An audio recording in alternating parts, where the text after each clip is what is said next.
Okay, hello, welcome back to the Virus UK. I would just like to say a quick, well, first and foremost, thank you for watching, and as you may have seen from the little prequel video, we're making a bit of a crafting system, or a build system. So what I've just got here is a default UE 5.1.1. This version should, or this crafting system should work with anything from about 4.27 up. I haven't checked that, but I will. Okay, so first and foremost, I've just cleared the area a bit, make it a bit easier. But what I'm also going to do is delete this floor, and first and foremost, make a landscape. Let's just put it on the 0 axis for now. I'm just going to leave it as is. It doesn't need anything special. There we go, create. Cool. And I've got a little sculpt tool. Let's give it a brush size. Move it a bit. I'm going to use this in a bit. Ooh, a bit too big. Let's put that brush size down. And we're just going to make a few humps and bumps. And lumps. There we go. That should do us. No, it should. Quick. Yeah, I do. Okay.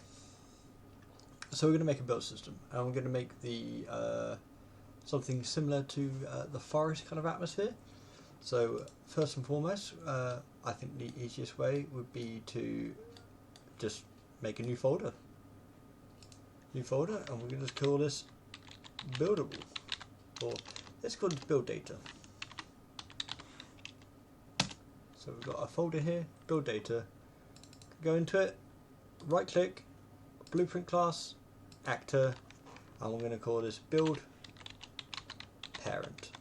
Now I'm going to try and keep this as concise as possible, but try and give you enough time to catch up. Let's just do a quick save all. There we go. Now let's open the build parent. And it's opened up on my other screen. Here we go. And there's nothing in it. And as it stands, we don't actually need anything in it right now. So let's pop into the event graph. And what we can do is we can delete these two. We want to keep the event begin play. Whilst we're in this graph, what we're going to do is we're just going to do a reference to ourselves. So self. And then component. What we're going to do here is go and get a certain one, which is get components by class. It should be at the top of the list. That will give us an array. Let's just put this as a static mesh component. So it's going to look inside the actor to try and find a static mesh component. Cool. Loop it.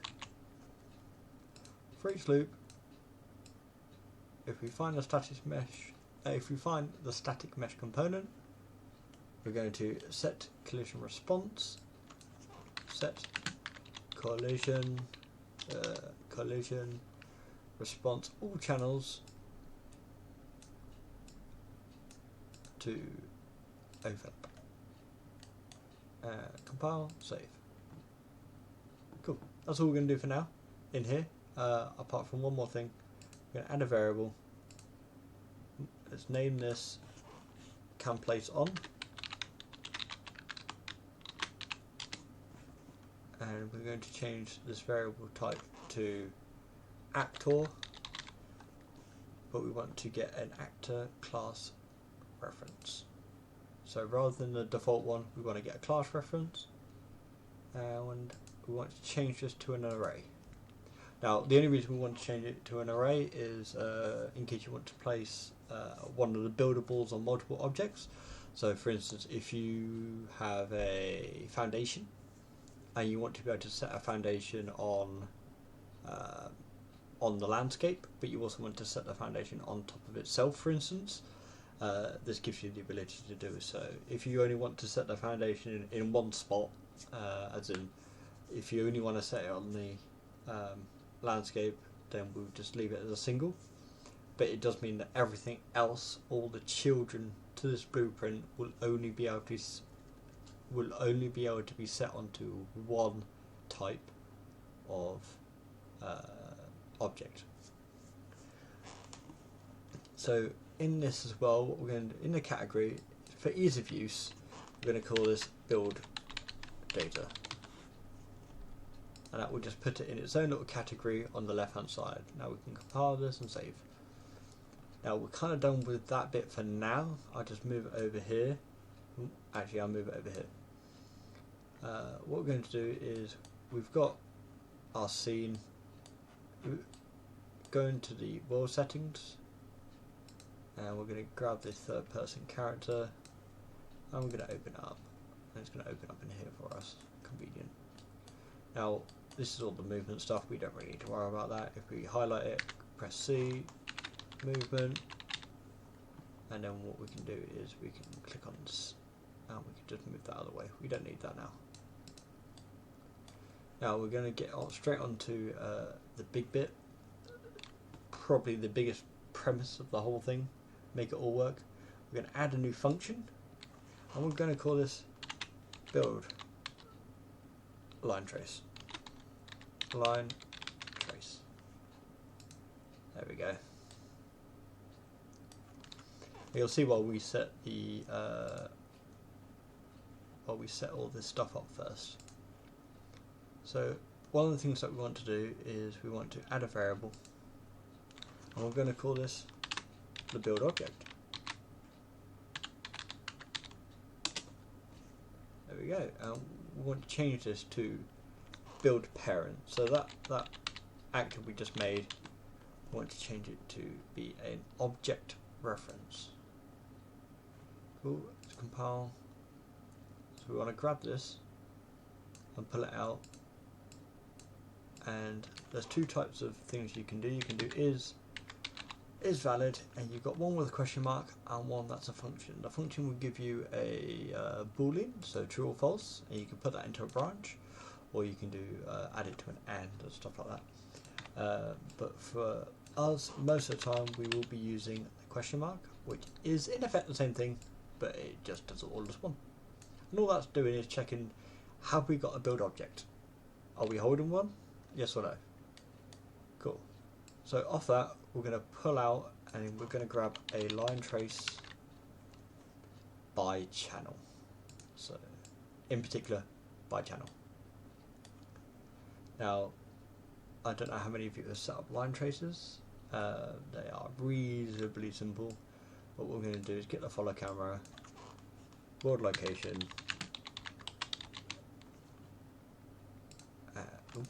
get world location even. Get world location, and then we're going to get world rotation, rotation, and then get forward vector,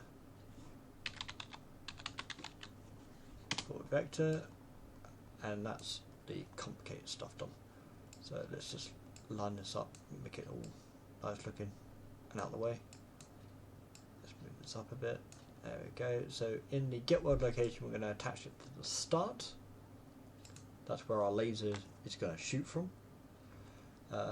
We've got our forward vector here. Now what we want to do on top of this is, if we press shift number 8 or shift star, and we can right click on here, and we can convert the pin to a floating integer. It's up to you. I pick integer, and we're going to put this on 1500. That just gives how far away you can place the object. We can be quite, it's adjustable, but about 1500 is quite a nice distance away, and unless it's a great big object that they're trying to build, they're not going to be within the radius when they're trying to build it. So what we're going to do is we're going to grab this world location, and we're going to do add the two. So add that location, add the multiply, and we're going to put that into the end result. So there we go, we've got our end result and we've got our start result. Now drag this out a little bit. Actors to ignore, we're just going to drag and drop our build object into it, and therefore we won't have any, the laser won't be hitting our object and then moving it forward. You'll see that a bit, or you won't see that hopefully if it's fixed. Now what I'm going to do is draw the debug type, and I'm just going to put that on for 1 frame. That just gives us a visual representation of where the line is and where it's shooting. Before we go too far, what I'm going to do is quickly pop onto the mesh, pop onto the camera boom, and the target offset. I'm just going to put that at 30. That will just move the camera slightly to one side, make it a bit easier to see. Now off here we can do a branch, and we get in that hit result. And there's 2 things that we particularly need off that. So we want to pull off of the impact point and create a variable, not a local variable, a normal variable, and you can name this whatever you like. And the same with the hit actor, we want to create that into a variable as well.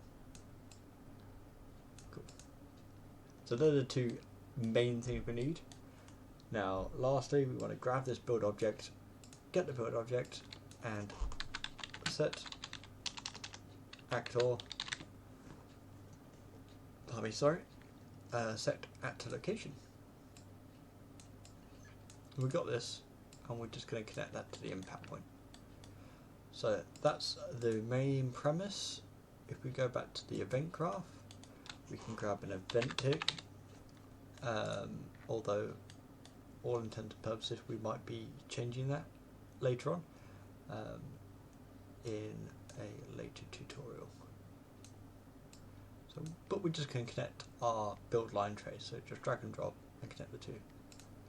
So what this is going to do at the moment is nothing. You're going to see the camera, it is going to do absolutely nothing.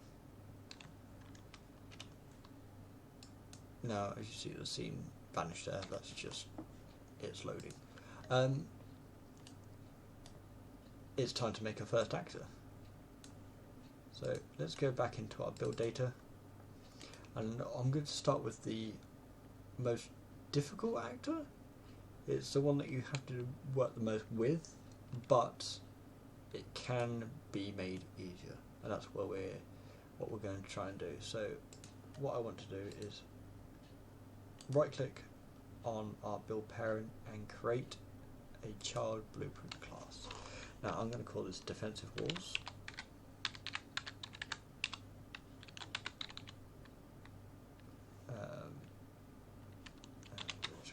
Defensive walls BP. Now let's open this up, and there's quite a lot of stuff we need to do to this. So I would suggest first and foremost adding an arrow,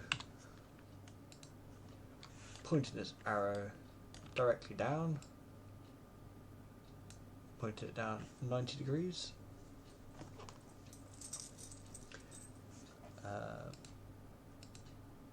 Put this as a you can name it whatever you like. I am just going to leave it as arrow. We probably won't be doing much to it, but in the search bar in the details, let's go on tag, and we're just going to add the tag trace. That will come to play for later on, and for intents and purposes we've got the premise there. Let's just CV. I'm going to copy it a couple of times, move it out a little bit, CV, make sure it's reasonably equal spacing. There we go. So I got 2 on that side, and let's put 2 on this side as well. There we go, they're about equal spacing, something like that. And then on top of this, so we've got all these arrows, just click on the default scene route and we're going to add a static mesh. Static mesh, wall part, because that's wall part. And as I do not currently have any meshes in the game, I'm going to just grab the cylinder. That's too big. Let's grab one of the other ones. Got plenty of cylinders in here. That'll do. Now we're just going to shape this and size it and do what we want. So I'm going to make it a little bit smaller, and we're going to make it a little bit taller. A little bit taller. There we go. Now what we want to do is move this up. Oh, it doesn't really matter actually. But what we're going to do is, this is wall part 0. We're going to drag and drop that onto the arrow 0. So the arrow, wall part 0, arrow, wall part 0. So the mesh is a child of the arrow. Now what I want to do is I will just set this to set the location to 0, and that makes things a bit easier later on. Now what I'm going to do is actually duplicate that mesh, or part 1, and I'm going to add that to arrow 1, and then we want to add the location, and then once again we're going to duplicate it 3 more times so that all the arrows have a child mesh. So number 2 is going to go into number 2, number 3 is going to go into number 3, and number 4 will go into number 4. Now make sure we line all these up. So we're just going to change the location of all the parts so they line up nicely. Now, as you can tell they're a little bit close together, so what I'm going to do is just grab the arrow 3 and let's move that out so it's not quite touching. Grab arrow 4. Now we want to do this to the arrows rather than the meshes themselves. Move that out and move this one out. There we go. So now we've got a half decent looking wall. We're going to compile this and we're going to save it. That's pretty much all we need to do with this one. So as long as you set the tags for the arrows and the arrows are pointing down, then we're going to go into our build parent. So the one where we set up this collision stuff earlier. And this stuff is going to be quite technical. I'll try and go through it as soundly as I can. But we're going to make a custom. So custom event, floor check.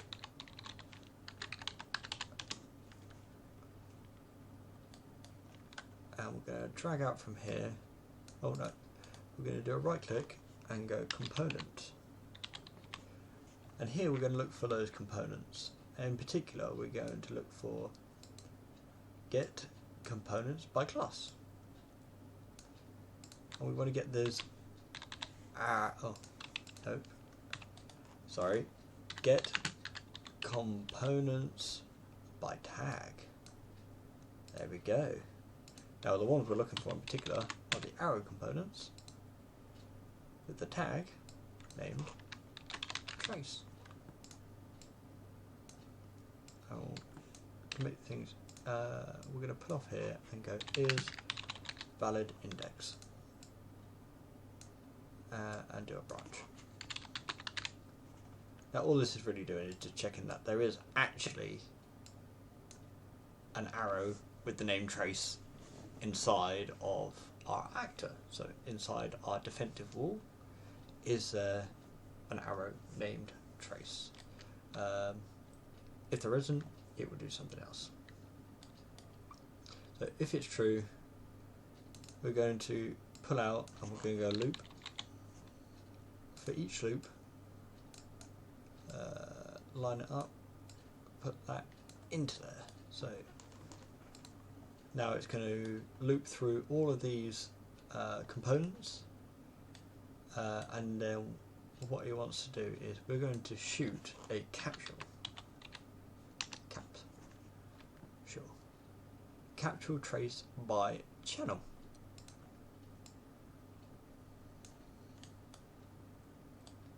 What this is going to do is, in effect, shoot a capsule component down, hence why we place the arrows down, and in that it will check whether it's hitting anything on the way down and whether what it's hitting is something that we want it to hit. So then we can pull out of here, and we're going to do, actually we can make this even easier. We go back to our character, go into our line trace, and pretty much we're just going to copy that.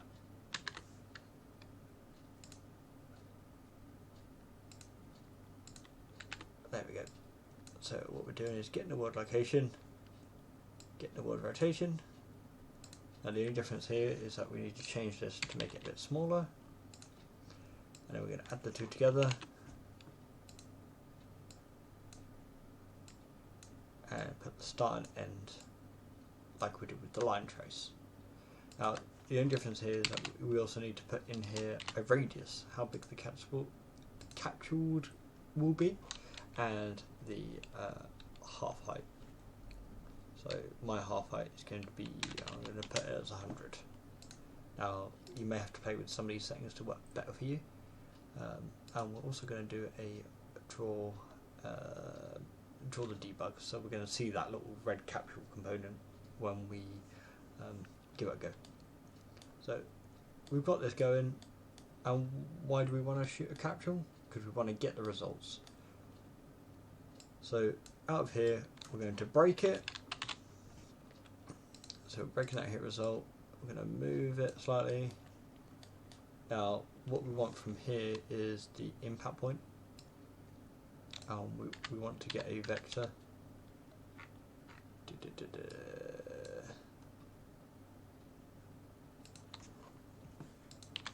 Vector, break vector 3. If we get the impact point and just write break, we want a break vector. There we go. What we really want from here is a Z. And then we've made this cam place on. What we're going to do to get that now, and we're going to loop it and check, is that capsule hitting anything that we have told the actor it can be placed onto. So there may be another way of doing this, and I might give that a go actually, rather than doing a loop. If possible, our aim is to try and avoid too many loops. So I'm going to try contain. So does it contain the hit actor? So that capsule is hitting all sorts around it, but does our cam place on contain? So are they one of the same? So we're going to pull it out and do a branch.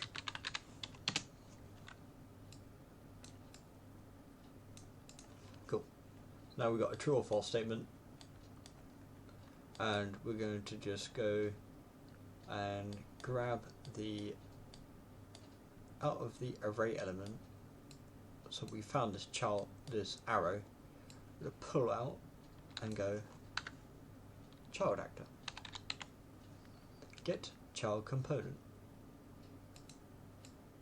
Now there's only one component attached, and that's our wall bit here. So we only need the child index 1, otherwise we'd have to do some form of loop system. And then we're going to go set world location. So if it's true, if all that is true, we're going to set the world location. We also want to grab out of here and get world location.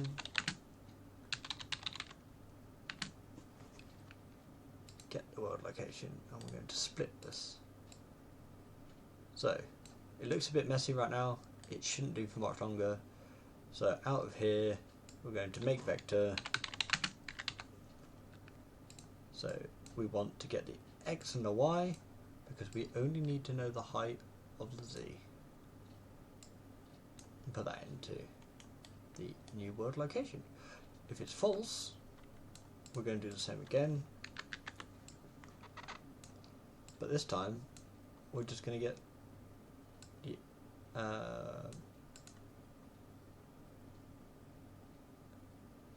the this time we're just going to right click, split, and we're just going to add x, y, z.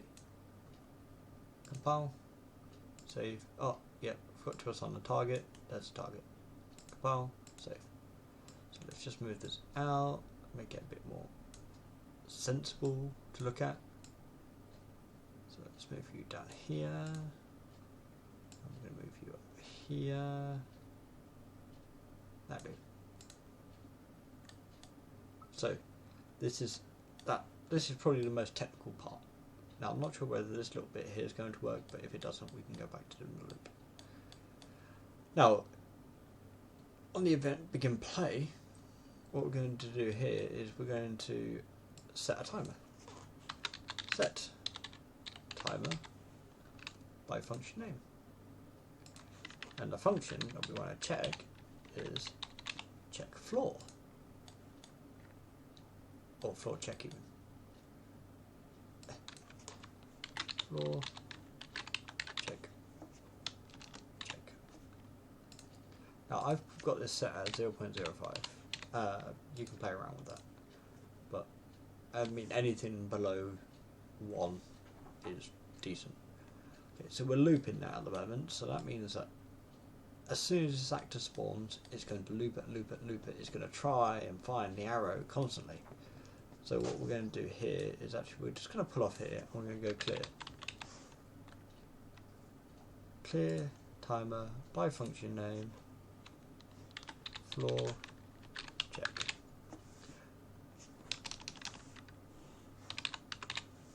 And quite literally all that is doing is going, okay, I've run through it once, I didn't find any arrows, let's just stop doing the timer because it's a waste of resources. So we've got a wall, we've got this to tell us, oh, let's check around. Now all we need to do is assign. So if we just go into the event graph, and for now what we'll do is just press number 1. And we'll spawn actor class, spawn actor from class. Now it doesn't like you to just compile. But if I add add the defensive wall, okay, compile, that has a little error. But if we just right click, split, it goes away. There we go. And then what we're going to do is grab our build object. We just set our build object to that newly spawned mesh. Compile, save, and press play. Now, we've got a character, we've got our mesh. As you can see, when we go over a bump, it does nothing. So, what have we done wrong? We've got a line trace, and it's doing all that stuff. We've got our defensive walls, which is doing, well, what it needs to do. So, it would be something to do with our build parent. Now, let me just make sure I spot everything right, because that's probably normally the issue. Nope, it must be the contains error here. So what I'm going to do is get rid of that. I'm going to put this loop back in there, and actually I'm going to have to move all of this stuff down slightly.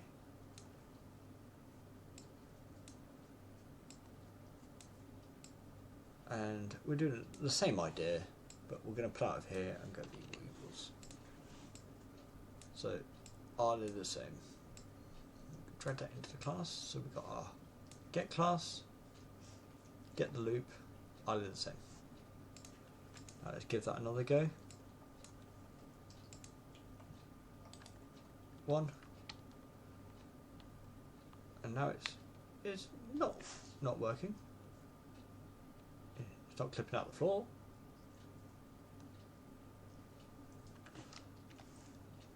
I think I know why. Within our defensive wall, so you notice we put can place on, I haven't got it set. So if I go to the top here, there we go, can place on has no data. So for this we will, I find that landscape stream proxy seems to work best, but it does depend on what kind of terrain you have. Now we should see an adaptation in the way it's so nice and flat. You see you start moving, so they're moving with the train. All independently, depending on where I am, depending on where that laser's hitting. So this is a good, and it's a fancy way of doing it. Now, we want to be able to place the object. That's the whole premise of the video. So, for now, what we can do is we can assign a button to it. So if I go left click, left mouse button even, there we go, left mouse button, and all I'm going to do is grab the build object, set it, that's it. So I set the build object as nothing.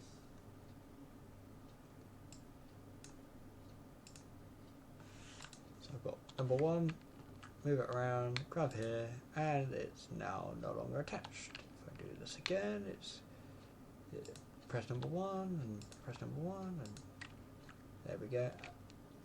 And here we come up to issue number, I don't know, 5. I've set these so they're non-collidable, which means that even once placed, they are still non-collidable.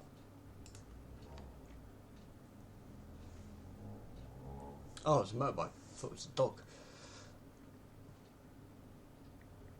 So what we really want to do here is just before we set it as nothing, we probably should set the actor to be collidable again. So we're going to just grab the build actor, collision,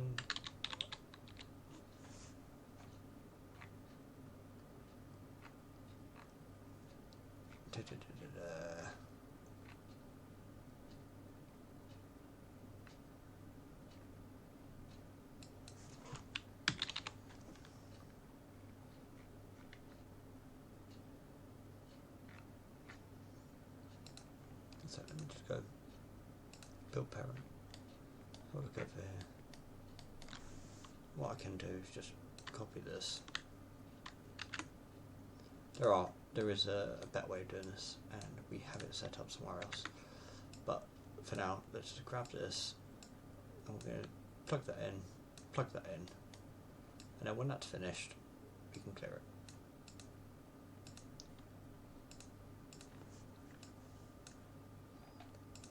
You can see now, we've got our little actor, he moves around, he stops, and he's now collidable.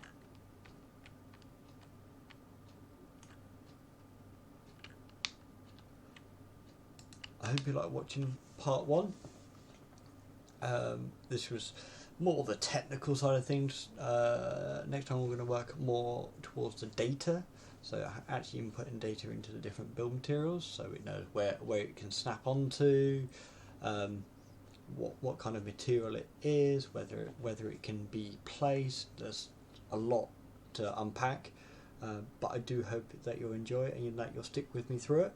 And if you've got any suggestions or things that you want me to implement, maybe destruction system or a weight system, you know, a bit like how Valheim does their building system, I'll see whether I can add it into the project, and I will work on it at the same pace you do.